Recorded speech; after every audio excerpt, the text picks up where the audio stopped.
আসসালামু আলাইকুম বন্ধুরা, কেমন আছেন? আশা করি সবাই ভালো আছেন। বন্ধুরা, স্ক্রিনে যে ফটোগুলো দেখতে পারতেছেন, এই ফটোগুলো শুধু এক ক্লিকেই এরকম ডিজাইন করে কিভাবে এডিট করবেন চলেন আপনাদেরকে দেখায় দিই। শুধু একটা ক্লিক করবেন, একটা ক্লিক করার সাথে সাথে এরকম করে এডিট করতে পারেন। এর জন্য বন্ধুরা একটা অ্যাপ্লিকেশন লাগবে। অ্যাপ্লিকেশনটা আপনারা কোথায় পাবেন? সরাসরি আপনার মোবাইল স্ক্রিনে চলে যাবেন। মোবাইল স্ক্রিনে চলে যাওয়ার পর আপনার প্লে স্টোরটা ওপেন করে নেবেন। প্লে স্টোরটা ওপেন করে নেওয়ার পর আপনারা এখানে সার্চ করে দিবেন ফটো রুম লিখে আপনারা কি করবেন, এখানে সার্চ করে দিবেন। তারপরে এখানে আপনারা দেখতে পাচ্ছেন এখানে দুইটা অ্যাপস, আপনারা 2 নম্বরে যে অ্যাপসটা দেখতে পাচ্ছেন এই অ্যাপসটার উপরে এখানে ক্লিক করবেন। এখানে লোগোটার উপরে ট্যাপ দিয়ে আপনারা এই লোগোটা দেখে এখান থেকে ইনস্টল করে নেবেন। তো বন্ধুরা, আমার এইটা ইনস্টল করাই আছে, তাই আমি কি করব, এখান থেকে ওপেনে ট্যাপ দিব। ওপেনে ট্যাপ দেওয়ার সাথে সাথে দেখতে পারবেন এখানে এরকম করে ইন্টারফেস আসবে। তারপর আপনারা কি করবেন, এই একদম নিচে যে আপনারা দেখতে পাচ্ছেন এখানে স্টার্ট ফ্রম ফটো, আপনারা কি করবেন, এখানে ট্যাপ দিবেন।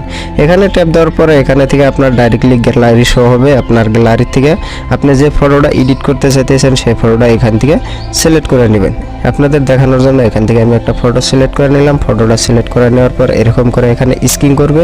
স্ক্রিন করার পরে পাশে ব্যাকগ্রাউন্ডটা এটা ব্যাকগ্রাউন্ড রিমুভ হয়ে যাবে। ব্যাকগ্রাউন্ড রিমুভ হওয়ার পর আপনারা কি করবেন, এখানে দেখতে পাচ্ছেন ইনস্টা ব্যাকগ্রাউন্ড, আপনারা কি করবেন, এখানে ট্যাপ দিবেন। এখানে ট্যাপ দেওয়ার পর এখানে দেখতে পারবেন আপনাকে অসংখ্য এখানে পাশে ব্যাকগ্রাউন্ড জেনারেট করে দিব। আপনি যদি স্ক্রল ডাউন করেন তাও এখানে দেখতে পারবেন অনেকগুলা ব্যাকগ্রাউন্ড আপনাকে এখানে জেনারেট করে দেবে।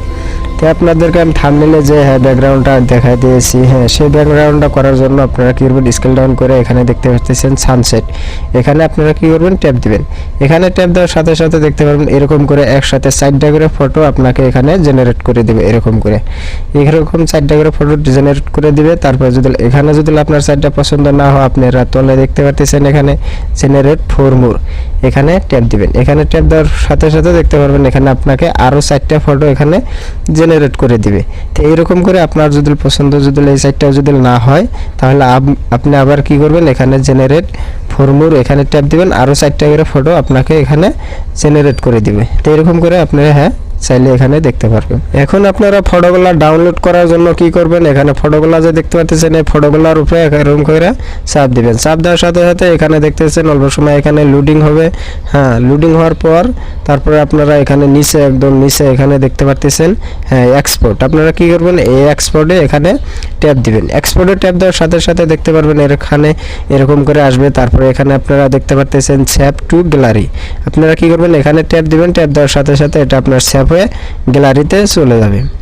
তো এরকম করে আপনারা ডাউনলোড করে নিতে পারবেন। সো আজকের ভিডিওটা ছিল এই পর্যন্ত। আশা করি ভিডিওটা ভালো লাগবে। ভালো লাগলে অবশ্যই লাইক আর শেয়ার করে দিতে ভুলবেন না। Thank you so much.